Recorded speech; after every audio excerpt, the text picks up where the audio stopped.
अस्सलाम वालेकुम, मैं हूँ हसनैन। आप देख रहे हैं नया पाकिस्तान। इस वक्त मैं रावलपिंडी के मुकाम पर मौजूद हूँ।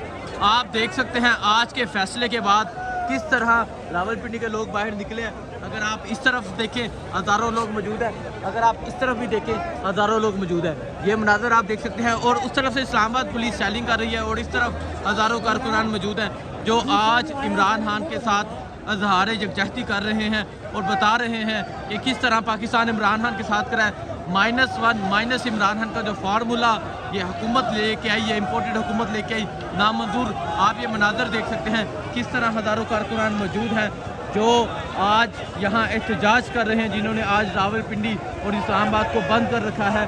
और आज पूरे पाकिस्तान में लोग निकले हैं, ना सिर्फ रावलपिंडी, पूरे पाकिस्तान में लोग निकले हैं। और इस्लामाबाद की तरफ से शदीद सेलिंग जा रही है। इस तरफ अगर आप देखें, इस तरफ भी कारकुनान मौजूद हैं और दूसरी तरफ से इस्लामाबाद पुलिस शेल फेंक रही है। और आप ये मनाज़र देख सकते हैं नया पाकिस्तान पर किस कदर कितनी बड़ी तादाद में लोग यहाँ मौजूद हैं जो आज एहतजाज करें और इमरान खान के साथ करें।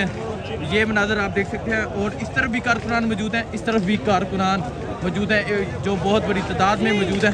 शाम का वक्त हो गया है लेकिन कारकुनान यहाँ डट के खड़े हैं, सैलिंग का मुकाबला भी कर रहे हैं और इमरान खान के साथ इज़हार यकजहती भी कर रहे हैं और बता रहे हैं कि पाकिस्तान तहरीक इंसाफ के साथ करें, इमरान खान के साथ करें और माइनस इमरान खान नामंजूर। ये है मनाज़र आप देख सकते हैं किस तरह यहाँ कारकुनान मौजूद है। और उस तरफ अगर आप देखें इस्लामाबाद पुलिस खड़ी है जो बख्तरबंद गाड़ियाँ लेके खड़ी है और हज़ारों की तादाद में वहाँ पुलिस भी मौजूद है और इस तरफ कारकुनान भी मौजूद है।